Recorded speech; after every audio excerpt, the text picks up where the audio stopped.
আসসালামু আলাইকুম, আমি মোহাম্মদ ইকবাল হোসেন। আমার এই টিউটোরিয়ালে আপনাদের স্বাগতম। আজকের টিউটোরিয়ালে আমি আলোচনা করব ম্যাথমেটিক্স। ম্যাথমেটিক্সের অত্যন্ত গুরুত্বপূর্ণ একটি টপিক কম্পাউন্ড ইন্টারেস্ট। ম্যাথমেটিক্সের অত্যন্ত গুরুত্বপূর্ণ একটি টপিক কম্পাউন্ড ইন্টারেস্ট। বিশেষ করে সরকারি ব্যাংকের নিয়োগ এই পরীক্ষাগুলোতে কম্পাউন্ড ইন্টারেস্ট থেকে প্রশ্ন আসে। ইন্টারেস্ট শব্দের অর্থ মুনাফা। ইন্টারেস্ট শব্দের অর্থ মুনাফা। ইন্টারেস্ট দুই রকমের হয়, simple interest, compound interest. Simple ইন্টারেস্টের বাংলা সরল মুনাফা, কম্পাউন্ড ইন্টারেস্টের বাংলা চক্রবৃদ্ধি মুনাফা। চক্রবৃদ্ধি মুনাফা হচ্ছে মুনাফার উপরে আবার মুনাফা। মনে করেন আপনি ব্যাংকে 100 টাকা রাখলেন, ইন্টারেস্ট রেট 10%। 1 বছর পরে আপনার অ্যাকাউন্টে 110 টাকা হয়ে যাবে। এর পরের বছরে আপনি 100 টাকার উপরে তো মুনাফা পাবেন, আবার যে 10 টাকা মুনাফা আগের বছর পেয়েছিলেন তার উপরে আবার মুনাফা পাবেন।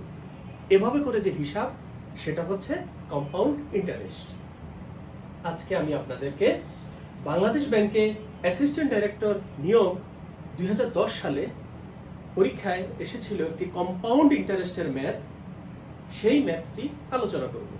প্রশ্নটি আমি লিখেছি, হাউ মাচ ইন্টারেস্ট উইল টাকা 1000 earn in 1 year at an annual interest of 20% if interest rate is compounded in every 6 months?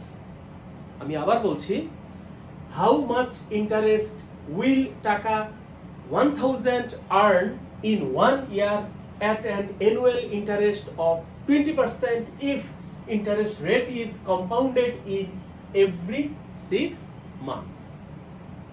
অর্থাৎ 6 মাসে ইন্টারেস্ট রেটটা কম্পাউন্ডেড এভাবে করে কাউন্ট হবে, যে 6 মাসে আপনি যে ইন্টারেস্ট পাবেন সেই ইন্টারেস্টের উপরে আবার পরবর্তী 6 মাসে আপনাকে ইন্টারেস্ট দেওয়া হবে। এখন এই টাইপের প্রশ্ন সলভ করার জন্য আমি একটা মেথড আপনাদেরকে দেখাবো। শুরুতে কম্পাউন্ড ইন্টারেস্টের যে ফর্মুলাটি হচ্ছে প্রিন্সিপাল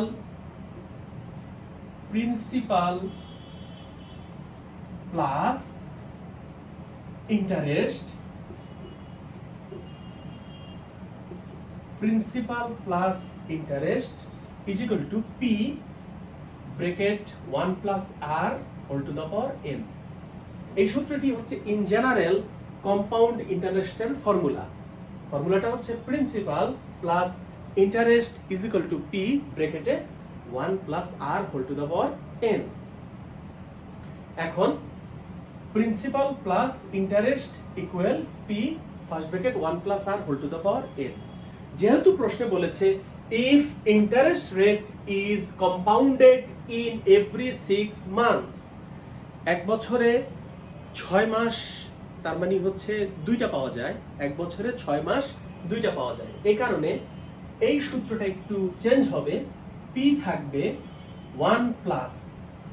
তাহলে যেহেতু প্রশ্নে 6 মান্থসের কথা বলেছে, 1 বছরে 6 মান্থস 2টা পাওয়া যায়, দ্যাট ইজ এখানে আপনারা লিখবেন আর এর জায়গায় লিখবেন r বাই 2, আর উপরে পাওয়ারে n, সেটা হবে 2 n।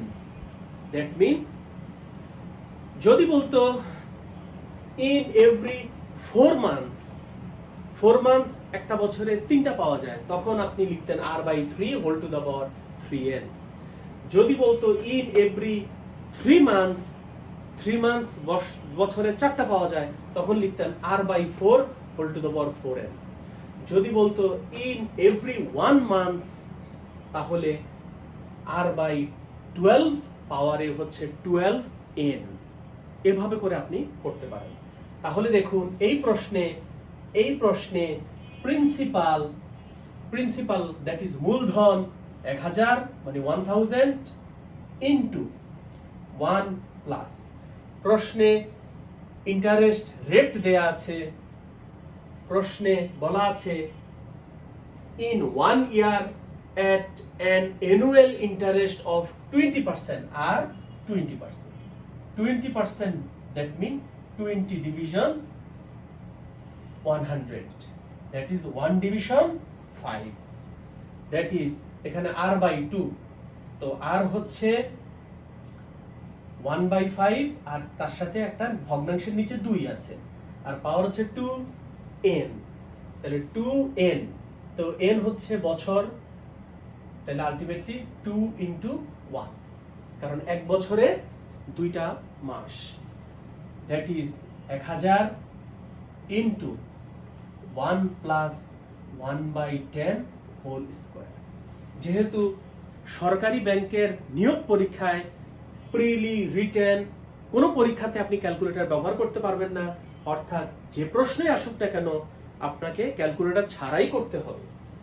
এই জন্য আমি ক্যালকুলেশনটুকু করে দেখাচ্ছি, ইনটু উপরে 11 স্কয়ার নিচে 10 স্কয়ার, দ্যাট ইজ 1000, উপরে 121 নিচে 100, তাহলে দেখেন কাটাকাটি হয়ে পাবেন 1210, দ্যাট ইজ 1210। এখন এই 1210 যেটা পেয়েছি সেটা হচ্ছে প্রিন্সিপাল প্লাস ইন্টারেস্ট, তাহলে প্রিন্সিপাল সেটা ছিল 1000 প্লাস ইন্টারেস্টকে আমি আই ধরছি, that is principal 1000, interest I is equal two পেলাম 1210, দ্যাট ইজ ইন্টারেস্ট হচ্ছে 1210 থেকে 1000 বিয়োগ দিলে 210, এটি হচ্ছে এই অঙ্কের রেজাল্ট। দ্যাট মিন প্রশ্নটি ছিল হাউ মাচ ইন্টারেস্ট উইল টাকা 1000 earn in 1 year at an annual interest of 20% if interest rate is compounded in every 6 months, তাহলে অ্যানসার হচ্ছে 210, that is 210 টাকা, that is 210 টাকা। তাহলে বিষয়টা হচ্ছে বাংলা হচ্ছে আপনি ব্যাংকে 1000 টাকা রাখলেন, ব্যাংক আপনাকে বলল ইন্টারেস্ট রেট হচ্ছে 20%, তবে সুবিধা হচ্ছে কম্পাউন্ডেড ইন এভরি 6 মান্থস, অর্থাৎ এক বছর পরে আপনার অ্যাকাউন্টে আপনি দেখতে পাবেন 1210 টাকা হয়ে গেছে। তার মানে বছরের শুরুতে আপনি রাখলেন 1000 টাকা, কিন্তু বছর শেষে আপনি আপনার ব্যাংক অ্যাকাউন্টে দেখবেন 1210 টাকা, তাহলে ইন্টারেস্ট পেলেন, মুনাফা পেলেন 210। এভাবে করে এই টাইপের অঙ্ক আপনি সলভ করতে পারবেন। আমি আবার বলছি, এক বছরে 6 মান্থস 2টা, এই কারণে চেঞ্জ হয়েছে এখানে r/2 পাওয়ার 2n। যদি বলতো ইন এভরি 4 মান্থস এক বছরে 3টা, তখন হতো r/3 পাওয়ার হচ্ছে 3n। যদি বলতো ইন এভরি 4 মান্থস এক বছরে 4 মান্থস 3টা, তখন 4/3 পাওয়ার হচ্ছে 3n। যদি বলতো ইন এভরি 2 মান্থস এক বছরে 2 মান্থস 6টা, তখন হতো r/6 whole to the power 6n। এভাবে করে আপনি এই টাইপের ম্যাথ সলভ করতে পারবেন। এই টাইপের আরো ম্যাথ পেতে আমার অন্য টিউটোরিয়ালগুলো দেখবেন। আপনাদেরকে অসংখ্য ধন্যবাদ ধৈর্য ধরে কম্পাউন্ড ইন্টারেস্টের অত্যন্ত গুরুত্বপূর্ণ একটি ম্যাথ তার সলিউশন দেখার জন্য। আজকে এই পর্যন্তই। ভালো থাকবেন, সুস্থ থাকবেন। আসসালামু আলাইকুম।